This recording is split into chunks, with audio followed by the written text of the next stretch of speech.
रावण इसी तरह का आतताई अत्याचार करता था, जबकि था विद्वान। राम ने उसके मरणासन स्थिति में होने पे अपने छोटे भाई को कहा कि जाके राम जी ने कहा कि लक्ष्मण से कि जाके रावण से कुछ सीखो, क्योंकि वह नीतिवान है, नीतिज्ञ है। वह साक्षर तो था लेकिन वह राक्षस था। लेकिन सनातन धर्म शाश्वत है, सनातन धर्म अनंत है, सनातन सत्य है और इसकी खिलाफत करने वाले लोगों का अंत भी सुनिश्चित है। सर आज सनातन धर्म की बात करने वाली जब सरकारें आई हैं, तो चाहे काशी में विश्वनाथ धाम बन रहा हो, चाहे माँ विंध्यवासिनी का धाम बन रहा हो, चाहे अयोध्या में राम मंदिर का निर्माण हो रहा हो, चाहे इस तरह से महाकालेश्वर में, उज्जैन में महाकालेश्वर का मंदिर बन रहा हो। नमस्कार, बहुत बहुत स्वागत है आपका हमारे चैनल बाबा पत्रकार में और मैं हूं आपके साथ शुभम त्यागी। आज हम वाराणसी के रुद्राक्ष कन्वेंशन सेंटर में आ चुके हैं, जहां सनातन धर्म को लेकर एक प्रोग्राम आयोजित किया था। उस पूरे प्रोग्राम पर बात करने के लिए हमारे साथ श्री राम द्विवेदी जी जुड़ सके हैं। उनसे जानते हैं कि इस प्रोग्राम को रखने की क्या आवश्यकता पड़ गई, सनातन को समझाने की ऐसी क्या आवश्यकता पड़ गई जो इतने लोगों को, इतने साधु संतों को इकट्ठा करना पड़ गया। सर पहले तो बहुत बहुत स्वागत आपका हमारे चैनल। धन्यवाद, आप काशी आए, आपका भी स्वागत। सर ये जो सनातन धर्म को लेकर, एक सनातन संस्कृति को लेकर एक कार्यक्रम यहाँ पर जो चलाया गया है, पहले मुझे ये बताइए कि इसको चलाने की ऐसी क्या आवश्यकता पड़ गई है। देखिए, जैसा कि आप देख रहे हैं, कार्यक्रम को देख करके आप अंदाज़ा लगा सकते हैं कि देश भर के संतों का जमावड़ा है और सनातन शाश्वत है, सत्य है, ये परिभाषित लगातार होता रहा है और आज भी आपको दिख रहा है। चूँकि सनातन पे लगातार जो हमले हो रहे हैं, सनातन पे जो देश विरोधी ताकतें हैं, जो एक मंशा के तहत, जो एक षड्यंत्रकारी नीति के तहत कुछ लोगों के द्वारा जो देश में सनातन पे लगातार हमला बोले जा रहे हैं, उन तमाम बिंदुओं को लेकर के और जो राम मंदिर के शिलान्यास मंदिर का वो जो कार्यक्रम 22 जनवरी को आयोजित है, उन सब संदर्भों को लेकर के आज यह कार्यक्रम आयोजित है, जिसमें पूरे देश भर के संत समाज के लोग, विद्वत समाज के लोगों का समागम हुआ है काशी में। आपने जिस तरीके से बात की सनातन को टारगेट किया जाता है, तो इसी क्रम में नाम याद आता है कि उदयनिधि स्टालिन, अभी कुछ वक्त पहले ही उन्होंने सनातन को उन्मूलन की बात की थी, सनातन को कोरोना डेंगू तक कह दिया था। उसके बाद भी सरकार में मंत्री पद पे इतने बड़े होने के बाद, मुख्यमंत्री के बेटे होने के बाद, वो सनातन को मिटाने की बात करते हैं और आप सनातन को जोड़ने की बात करें, क्या संदेश देना चाहेंगे। देखिए, कौन क्या कहता है, यह देश जब से रहा है, राम और रावण के बारे में आप जानते हैं, जिनके मंदिर का भव्य उद्घाटन आगामी जनवरी में निर्धारित है। रावण इसी तरह का आतताई अत्याचार करता था, जबकि था विद्वान। राम ने उसके मरणासन स्थिति में होने पे अपने छोटे भाई को कहा कि जाके राम जी ने कहा कि लक्ष्मण से कि जाके रावण से कुछ सीखो, क्योंकि वह नीतिवान है, नीतिज्ञ है। वह साक्षर तो था लेकिन वह राक्षस था। तो लोग मंत्री पद पे हैं, महामंत्री पद पे हैं, प्रधानमंत्री पद पे हैं, किस पद पे हैं या किसके बेटे हैं, विषय ये नहीं है।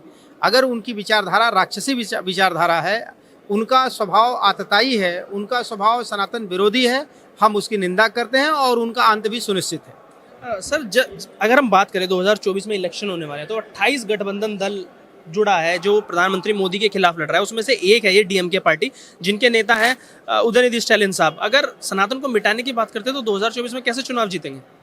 नहीं, वो तो वो जाने, लेकिन सनातन की बात करने वाले जो हमारे यशस्वी प्रधानमंत्री हैं, हमारे उत्तर प्रदेश के माननीय मुख्यमंत्री हैं, जो कभी ये नहीं कहते हैं कि हम सनातन के लोगों का ही केवल निर्माण करेंगे। वो पूरे देश के निर्माण की बात करते हैं, वो भारत माता की जय की बात करते हैं, वो परोपकाराय धर्माय की बात करते हैं, वो वसुधैव कुटुंबकम की बात करते हैं, वो अखंड भारत की बात करते हैं, लेकिन सनातन धर्म को लेकर के चलने की बात करते हैं। सनातन धर्म हमेशा सिखाया है कि आप आपसी भाईचारा को बनाए रखो और आप अपने अपने मार्ग को, जो भी आप छोटे छोटे जो ये मतावलंबी हैं, वो अपने काम करते रहें। लेकिन सनातन धर्म शाश्वत है, सनातन धर्म अनंत है, सनातन सत्य है और इसकी खिलाफत करने वाले लोगों का अंत भी सुनिश्चित है। सर लेकिन भारतीय जनता पार्टी का तो स्लोगन रहा है कि रामलला आएंगे, मंदिर हम वही बनाएंगे, और मंदिर बन रहा है। उसी में जो टारगेट किया जाता है कि राम के ऊपर कॉपीराइट नहीं है किसी का। राहुल गांधी अब सिया राम सीताराम की डेफिनेशन बताते हैं, उस पर क्या कहेंगे। नहीं, राम पे किसी का हम ये कहा कह रहे हैं कि अधिकार है, लेकिन उनका एक विषय था, एक इशू था, वो कहे कि राम लला हम आएंगे, मंदिर वहीं बनाएंगे। विपक्ष कहता था कि तारीख नहीं बताएंगे, तो आप तो इन लोगों ने तारीख की भी घोषणा कर दिया। राम मंदिर बनने की सारी चीज़ों को आप सब देख रहे हैं, हम सब देख रहे हैं, तो अब तो ये उनके मुंह पे जोरदार तमाचा है और उनको शर्म खाना चाहिए। कि जो इस तरह का कटाक्ष करते थे, इस तरह की बातें करते थे कि तारीख नहीं बताएंगे, तो उनको तो अब तारीख जब पता चल गया तो अब फिर न्योता का क्या इंतजार कर रहे हैं, उस तारीख पे पहुंचे। लेकिन अगर हम बात करें तो अखिलेश यादव साहब कहते हैं कि अगर हमें सत्ता में आने का मौका मिलता तो हम तो पहले ही बना देते मंदिर को, उस पर क्या कहेंगे? और कहते हैं कि अब तो श्री कृष्ण भी आने लग गए हैं सपने में आजकल। अब अच्छा हुआ कि कम से कम देर से ही आए, लेकिन सपने में आने तो लगे नहीं। ये लोग तो केवल और टोपी लगा के रोजा और इफ्तार की पार्टियां किया करते थे। हम लोग किसी धर्म के विरोधी नहीं हैं, लेकिन हम उस विचारधारा के पोषक हैं कि हम पहले अपनी समीक्षा करेंगे, अपने को मजबूत करेंगे, अपने घर में रोशनी करेंगे, फिर हम मोहल्ले की बात करेंगे। जब हम सनातन धर्म के लोग हैं, हम सनातन धर्म की रक्षा की पहले हमें बात करनी चाहिए थी। जो सपना आज आ रहा है वो सत्ता में वो भी रहे हैं, उनके पिताजी भी रहे हैं, उनकी पार्टी रही है। उन लोगों ने क्या किया है उसमें मैं कोई कमेंट नहीं करना चाहता। आप सब जानते हैं, पूरा दुनिया, पूरा भारत जानता है। लास्ट सवाल होगा मेरा। प्रधानमंत्री मोदी ने अभी कुछ दिनों पहले ही राजस्थान में एक रैली को संबोधित किया। उन्होंने सीधा सीधा बोला कि जो लोग सनातन को टारगेट कर रहे हैं, अगर वो अपने इनमें सफल हो गए तो 10 साल 20 साल पीछे देश फिर से चला जाएगा। प्रधानमंत्री मोदी का इतना बड़ा इनिशिएटिव, और कांग्रेस पार्टी जाति की जनगणना की बात करती है, क्या कहेंगे? देखिए, ये तो राजनीतिक विषय है, चूंकि इस पर मैं कुछ नहीं कहना चाहूँगा। ये दलगत राजनीति से ऊपर उठ करके, चूंकि ये विद्वत समाज का कार्यक्रम है, हम सब विद्वत समाज के लोग हैं, ये उनका इशू हो सकता है। लेकिन ये सत्य कह रहे हैं कि अगर सनातन धर्म पे हमला होगा तो सनातन धर्म पे हमला करने वाले लोग इस देश को कमज़ोर करने की मंशा के तहत कर रहे हैं, और ये देश कमज़ोर होगा। हम देशवासियों से अपील करेंगे आज आपके चैनल के माध्यम से कि आप सनातन धर्म की रक्षा में अपना तन मन धन लगाने का काम करें। सनातन धर्म पे जहां हमला हो उसका मुंह तोड़ जवाब देने का काम करें। लेकिन अगर सनातन पे बात करें तो ज्यादातर जो बयानबाजी आती है विपक्ष की तरफ से आती है, राजनीतिक पार्टी की तरफ से ही आती है। और जातिगत जनगणना क्या सही है आपको लगता है? नहीं, देखिए, जाति जनगणना की बात अगर वो लोग कर रहे हैं तो अब उनका क्या विषय है। देखिए, इस देश में जाति के, सनातन धर्म कभी जाति में हमको नहीं बांटता है। हम जो हिंदू मतावलंबी हैं, हम हिंदू हैं, और हमारा जो देश है वो मेजॉरिटी में हिंदू है।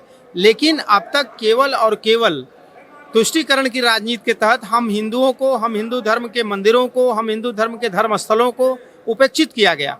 आज सनातन धर्म की बात करने वाली जब सरकारें आई हैं, तो चाहे काशी में विश्वनाथ धाम बन रहा हो, चाहे माँ विंध्यवासिनी का धाम बन रहा हो, चाहे अयोध्या में राम मंदिर का निर्माण हो रहा हो, चाहे इस तरह से महाकालेश्वर में, उज्जैन में महाकालेश्वर का मंदिर बन रहा हो, साथ ही साथ किसी भी तरह का आज किसी की जरूरत नहीं है, किसी की हिम्मत नहीं है कि हिंदुस्तान में हमारे जो हिंदू धर्म के धर्मस्थल हैं उस पर किसी तरह का कोई हमलावर वो काम कर सके। लेकिन वो और सच पूछिए तो जो पिछड़े और दलित का आज नारा देते हैं, जिनके वोट की बदौलत वो सरकार में आते हैं, सत्ता में आते हैं, 5 साल तक न उनको कोई पिछड़ा याद आता है, न कोई दलित याद आता है, न कोई शोषित याद आता है।